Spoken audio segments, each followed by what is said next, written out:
बिस्मिल्लाहिर्रहमानिर्रहीम। अस्सलाम वालेकुम नाज़रीन कराम, मैं हूं मखदूम शहाबुद्दीन और आप देख रहे हैं मेरा फेसबुक और यूट्यूब चैनल। उम्मीद करता हूं आप सब लोग बखैर आफियत होंगे और जहां भी होंगे अपने अहले खाना समेत खुश भी होंगे और महफूज भी। नाज़रीन कराम, आप सबको जुम्मतुल विदा की बाबरकत सातों की मुबारक भी हो। और कल ईद है।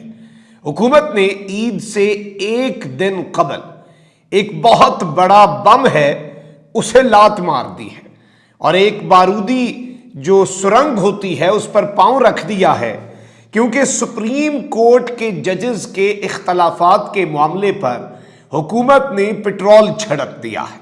इसके साथ ही साथ अब पाकिस्तान तहरीक इंसाफ, इमरान खान और सुप्रीम कोर्ट का अब तक का सबसे बड़ा इम्तिहान शुरू होने वाला है। एक जानिब तो आपको पता है कि समाअत जो है वो आगे कर दी गई है और अब किस्सा जो है वो तमाम शुद्ध करने के लिए ईद से एक दिन कबल ही जस्टिस उमर अता बंदियाल को फारिग करने के लिए बुनियाद डाल दी गई है। इख्तियारात किस तरह से जस्टिस काजी फाइज ईसा के हवाले करने का मंसूबा ना सिर्फ बन चुका है बल्कि उस पर इंप्लीमेंटेशन भी शुरू हो चुकी है, ये सारी डिटेल्स एक एक करके आपके सामने रखनी है। सबसे पहले नाज़रीन करम मैं आपको ये बता दूं कि इमरान खान की अहलिया बुशरा बीबी ने जमान पार्क में ऑपरेशन के खदशे के पेश नज़र वज़ीर आज़म और निगरान वज़ीर आला पंजाब को मरासला भेज दिया है। बुशरा बीबी ने ईद पर जमान पार्क में ऑपरेशन के खदशे के बायस अपने वकला के तवस्सुत से वज़ीर आज़म शहबाज शरीफ और निगरान वज़ीर आला मोहसिन नकवी को मरासला भेजा है। बुशरा बीबी की जानिब से तफसीली और तहरीरी मरासले में कहा गया है कि ईद पर जमान पार्क में ऑपरेशन का खदशा है, लेकिन इस हवाले से अदालत का हुक्म मौजूद है। अदालती हुक्म की गलत तशरीह का प्लान बनाया जा चुका है। पहले भी अदालती हुक्म के खिलाफ ऑपरेशन किया गया, जमान पार्क में ऑपरेशन हुआ तो आला अदालतों से रुजू किया जाएगा। इससे पहले भी इन्होंने तौहीन अदालत की, अब ये एक मरतबा फिर अदालती हुक्म जो है उसकी गलत तशरीह करके ऑपरेशन करना चाह रहे हैं। तो जाहिर बात है कि एक नोटिस ही इसे आप कह लें ताकि कल को ये अदालतों में ये ना कह सकें कि जी हमें तो पता नहीं था। तो वो जो एक हुज्जत है वो तमाम कर दी गई है। जबकि थाना मारगला है इस्लामाबाद का, इसमें दर्ज मुकदमे में जारी इमरान खान के वारंट गिरफ्तारी जमान पार्क लाहौर में मौसूल करवा दिए गए हैं और जमान पार्क में इमरान खान के वारंट गिरफ्तारी इमरान खान साहब के वकील ने मौसूल किए और इमरान खान के वारंट गिरफ्तारी जो है वो इस्लामाबाद के थाना मारगला में दर्ज मुकदमे में ये वारंट्स जारी हुए थे जो कि मौसूल करवा दिए गए। वहीं दूसरी जानिब आपको पता है कि सुप्रीम कोर्ट ने तो सियासी जमातों को वक्त दिया है कि मुज़ाकरात करें, लेकिन ये शायद साबित हो तारीख के अंदर कि सुप्रीम कोर्ट ने ये जो वक्त दिया है शायद सुप्रीम कोर्ट सांप को दूध पिला रहा है और वही शायद सुप्रीम कोर्ट ऑफ पाकिस्तान को डस जाए, क्योंकि ये किसी के सगे तो है नहीं। उससे पहले कुछ और डेवलपमेंट्स भी ले लें। शेख रशीद ने निगरान पंजाब हुकूमत को काम से रोकने के लिए इलेक्शन कमीशन को मरासला लिख दिया है। 5 फीसद पहले ही कर चुके हैं। शेख रशीद ने अजहर सिद्दीक एडवोकेट की वसातत से मरासला भिजवाया। निगरान पंजाब हुकूमत 90 दिन की मुद्दत मुकम्मल कर चुकी है। मुद्दत मुकम्मल होने पर आइनी तौर पर निगरान हुकूमत काम करने का इख्तियार नहीं रखती। इलेक्शन कमीशन आइन के आर्टिकल 218 सब क्लॉज 3 और आर्टिकल 220 के तहत निगरान हुकूमत को काम से फौरी तौर पर रोके और अगर इलेक्शन कमीशन ने निगरान हुकूमतों को काम से ना रोका तो आला अदालतों से रुजू किया जाएगा।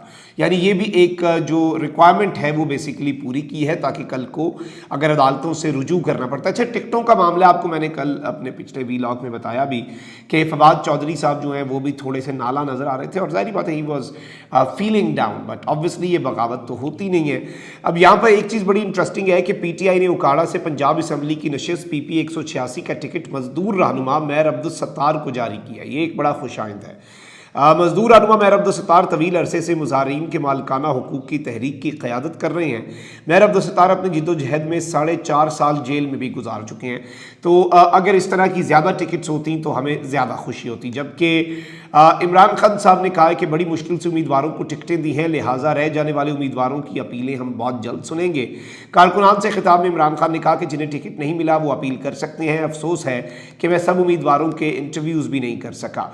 उन्होंने इंटरव्यू ना करने की वजह बताते हुए कहा कि एक तो अदालतों के चक्कर लगाने पड़ रहे थे, दूसरा पीडीएम इलेक्शन से भाग रही थी। पीडीएम से कहा कि हमारे साथ मैच खेलो, वो विकेटें उखाड़ कर भाग रहे थे। हम सुप्रीम कोर्ट को सलाम पेश करते हैं जिन्होंने पीडीएम को भागने नहीं दिया। अच्छा, इस सब के अंदर ये हुआ है कि आप ये नहीं, टेक्निकली तो ये नहीं कह सकते कि कुरैशी साहब को और जो हैवी वेट्स हैं उन्हें टिकट नहीं मिली। इन्होंने अपनी दरख्वास्त फिर वापस ले ली क्योंकि खान साहब was not willing to give them the ticket. Hammad Azhar साहब ने भी ट्वीट किया है और ये अच्छा खुशाइन ट्वीट है कि चंद रोज़ पहले मुझे खान साहब ने कहा कि मैंने बहुत सोचा है और इस वक्त पाकिस्तान का अब से बड़ा और सबसे बड़ा चैलेंज मुआशी महाज पर है, लिहाजा तुम्हारी ज़रूरत मुझे वफाक में है। अगले दिन मैंने तमाम सूबाई हलकों से अपने कागजात नामजदगी वापस ले लिए। तो ये एक अच्छी रविश है कि लीडर जो है उसकी चीज़ों को माना जाए। अब यहाँ पर आ जाते हैं हम ज़रा अब main supreme court of Pakistan से जो एक धमाका खेज़ खबर है, और मैंने जो आपको कहा कि जो इन्होंने पूरे मामले के अंदर चीज़ें की हैं वो क्या है। Supreme court practice and procedure bill बाकायदा कानून बन गया है। कौमी असम्बली सेक्रेटेरिएट ने प्रिंटिंग कॉरपोरेशन को गज़ट नोटिफिकेशन का हुक्म दे दिया है। वाज़ेह रहे कि सदर मुमलिकत आरिफ अलवी ने इस बिल को दूसरी बार दस्तखत के बगैर वापस भिजवा दिया था और अब ये कहा जा रहा है कि बिल मंजूरी के तमाम मराहिल मुकम्मल होने के बाद कौमी असम्बली सेक्रेटेरिएट ने नोटिफिकेशन जारी किया है। कौमी असम्बली सेक्रेटेरिएट का कहना है कि supreme court practice and procedure bill अब कानून की शक्ल में नाफिज हो चुका है। ख्याल रहे कि सुप्रीम कोर्ट तो इस बिल पर अमल दरामद रोक चुका है। 13 अप्रैल को सुप्रीम कोर्ट ने अपने हुक्मनामे में कहा था कि supreme court practice and procedure act के खिलाफ 3 दरखास्तें समाअत के लिए मुकर्रर की गईं। एक्ट बादी नज़र में अदलिया की आज़ादी और अंदरूनी मामलात में मुदाखलत है। इस दौरान अबूरी हुक्मनामा जारी करना ज़रूरी है। हुक्मनामे के मुताबिक supreme court practice and procedure act के खिलाफ दरखास्तों पर समाअत 2 मई को होगी। हुक्म इम्तनाई का इजरा नाकाबिल तलाफी खतरे से बचने के लिए ज़रूरी है। सदर मुमलिकत एक्ट पर दस्तखत करें या ना करें, दोनों सूरतों में यह ताहुक्म सानी नाफिजुल अमल नहीं होगा। अब ये प्रैक्टिस एंड प्रोसीजर बिल जो कि अब कानून बन चुका है कौमी असम्बली के मुताबिक और ये नाफिजुल अमल है। अब यहाँ पर एक सवाल है, क्योंकि सुप्रीम कोर्ट इस एक्ट पर, कानून पर अमल दरामद रोक चुकी है। इस बिल को कौमी असम्बली और सेनेट से मंजूर कराए जाने के बाद दस्तखत के लिए सदर को भिजवाया गया था और supreme court practice and procedure bill के तहत सुओ मोटो लेने का इख्तियार अब अदलिया के 3 सीनियर तरीन जजेस के पास होगा। बिल के तहत सुप्रीम कोर्ट के सामने हर मामले और अपील को कमेटी का तश्कील करदा बेंच सुनेगा, यानी चीफ जस्टिस बेंच नहीं, कमेटी का तश्कील करदा बेंच सुनेगा और निपटाएगा, जबकि कमेटी में चीफ जस्टिस और 2 सीनियर तरीन जजेस होंगे और कमेटी का फैसला अक्सरियत राय से होगा। अब ये एक बड़ा इंपॉर्टेंट चीज़ है। आइन के आर्टिकल 184(3) के तहत मामला पहले कमेटी के सामने पेश किया जाएगा। बुनियादी हुकूक से मुतल्लिक अवामी अहमियत के मामले पर 3 या इससे ज़ायद जजेस का बेंच बनाया जाएगा। आइन और कानून से मुतल्लिक केसेस में बेंच कम अज़ कम 5 जजेस पर मुश्तमिल होगा, जबकि बेंच के फैसले के 30 दिन के अंदर अपील भी दायर की जा सकेगी। दायर अपील 14 रोज़ में समाअत के लिए मुकर्रर होगी। ज़ेर इल्तवा केसेस में भी अपील का हक होगा। फरीक अपील के लिए अपनी पसंद का वकील रख सकता है। इसके अलावा हंगामी या अबूरी रिलीफ के लिए दरख्वास्त देने के 14 रोज़ के अंदर केस समाअत के लिए मुकर्रर होगा। नई कानून साजी के तहत नवाज शरीफ को अज खुद नोटिस पर मिली सज़ा पर अपील का हक मिला। यूसुफ रज़ा गिलानी, जहांगीर तरीन और दीगर फरीकैन भी अपने फैसले जो हैं उन्हें बेसिकली चैलेंज कर सकेंगे। और इस सारे मामले के अंदर आपको मैं ये भी बता दूं कि जस्टिस काजी फाइज ईसा जो है, जारी बात है वो सीनियर मोस्ट जज हैं, उसके अलावा सरदार तारिक मसूद हैं। अब यहाँ पे एक चीज़ लिखी हुई है, provided that till such time the procedure is determined under this sub section the meeting of the committee for the purposes of sub section 1 shall be convened by chief justice और other 2 members of the committee as the case may B.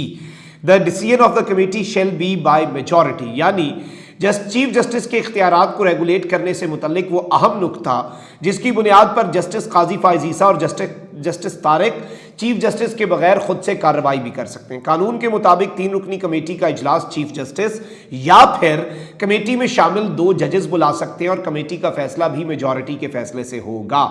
और इस सब के अंदर तौहीन अदालत की जो तैयारी है वो शुरू कर दी गई है और नेशनल असम्बली ने इसे प्रैक्टिस एंड प्रोसीजर को ऑफिशियल गजट जो है उसमें शामिल करने का कह दिया है। अब यहाँ पर कुछ सवालात हैं जो ज़ाहिर बात है बहुत मैं समझता हूँ कि करीब समझे जाने वाले ना सिर्फ काजी साहिब के ग्रुप के, वो बहुत सी चीज़ों के सवालात उठा रहे हैं जो कि आने वाले तूफ़ान का पेश खेमा है کہ اگر تو 3 رکنی کمیٹی میں شامل 2 ججز نے نیا بینچ بنا کر 8 رکنی بینچ کے فیصلے کو ہی معطل کر دیا تو کیا ہوگا؟ اور اس سب کے اندر کہا جا رہا ہے کہ نئے قانون کے تحت از خود نوٹس 2 سینئر جج بھی لے سکتے ہیں اور اجلاس چیف جسٹس کے بغیر بھی بلایا جا سکتا ہے، یعنی وہ اجلاس طلب کر کے چیف جسٹس کو آگاہ کر سکتے ہیں کہ اجلاس ہم دونوں نے بلا لیا ہے، اب آپ شرکت کریں اور آئیں چیف جسٹس صاحب اپنی رائے دیں۔ اور اب یہاں پر جی نون لیگ جو مطالبے کر رہی ہے وہ یہ ہے کہ اب جسٹس قاضی ہم نے تو اپنے حصے کی گیم کر دی، اب آگے آپ کے ہاتھ میں ہے، اب جسٹس قاضی فائز عیسیٰ اور جسٹس طارق مسعود کو ڈٹ جانا چاہیے، قانون کے مطابق کوئی بھی بینچ یا سو موٹو نوٹس ان دونوں ججز کی مشاورت کے بغیر ممکن نہیں ہے۔ Supreme court practice and procedure bill باقاعدہ قانون بن چکا ہے۔ اب یہ ایک چیز بڑی اہم اور میں اسے بہت زیادہ الارمنگ سمجھتا ہوں، لیکن جسٹس قاضی فائز عیسیٰ نے جو اگلے دن اسلام آباد میں آئین پاکستان کی گولڈن جوبلی کی تقریب میں آئین پاکستان قومی وحدت کی علامت کے موضوع پر ایک خطاب کیا اور انہوں نے بہت سی باتیں کی کہ جی از خود نوٹس کے اوپر انہوں نے بات کر دی کہ از خود نوٹس تو آئین میں 184(3) کا لفظ استعمال ہوا ہے، سو موٹو کا نہیں۔ آرٹیکل 184(3) سپریم کورٹ کو شرائط کے ساتھ اختیارات دیتا ہے، یہ سپریم کورٹ کا اختیار ہوتا ہے، یہ چیف جسٹس کا نہیں۔ اور آرٹیکل 184(3) کا اختیار سپریم کورٹ کے پاس ہے۔ اس کے ساتھ انہوں نے اور بھی چیز کی باتیں کہیں کہ طرح طرح کے آرڈرز جاری ہوتے ہیں، پتہ نہیں کسے بے وقوف بنایا جا رہا ہے، جس دن مجھ میں انا آ گئی میں جج نہیں رہوں گا، اس طرح کی باتیں تو انہوں نے کی۔ لیکن obviously آپ کو پتہ ہے کہ یہ معاملات کس طرح کے ہیں، جسٹس قاضی فائز عیسیٰ کے جسٹس عمر عطا بندیال کے ساتھ کس طرز کے اختلافات ہیں، ان اختلافات کے اندر بہت سختی اور بہت عجیب سی چیزیں بھی سامنے آئیں جو کہ بہت انفارچونیٹ تھیں، but unfortunately that was a reality. تو اب عید سے ایک دن انہوں نے پہلے قصہ تمام شد کرنے کا فیصلہ کیا اور جسٹس بندیال کے اختیارات کو فارغ کرنے، اور اب یہ ایک جنگ سی ہوگی کہ سپریم کورٹ کے 8 رکنی بینچ نے اس پر عمل درآمد روکا ہے۔ کیا اب جسٹس قاضی فائز عیسیٰ کوئی اور بینچ بنا کے سردار طارق صاحب کے ساتھ کوئی نیا بینچ اگر بناتے ہیں قاضی صاحب اور وہ چیف جسٹس کے 8 رکنی بینچ کے فیصلے کو معطل کر دیتا ہے، پھر کیا ہوگا؟ اور اس سے پھر وہ سارے از خود اور ہر چیز، اور یہ وہ لوگ ہیں اگر چیف جسٹس کل ہی فیصلہ دے دیتے، انہیں مہلت نہ دیتے تو پھر بات کچھ اور بھی ہو سکتی تھی۔ لیکن ظاہری بات ہے یہ لوگ سجی دکھا کے کھبی مارتے ہیں، پیٹھ میں چھرا گھونپتے ہیں، ٹرسٹ وردی نہیں ہے، اور انہوں نے چیف جسٹس آف پاکستان کے ساتھ عید سے ایک دن پہلے یہ جو واردات کیا، اور میں سمجھتا ہوں عمران خان اور پاکستان تحریک انصاف اور ہر اس شخص کے لیے جو آئین اور قانون کی بالادستی چاہتا ہے اس کے لیے this is not a good news. یہ آپ یاد رکھیے گا، یہ ایک باضابطہ طور پر بری خبر ہے۔ پی ٹی آئی کے چیلنجز جو ہیں اب ان میں مزید اضافہ ہوگا۔ Things are not that easy.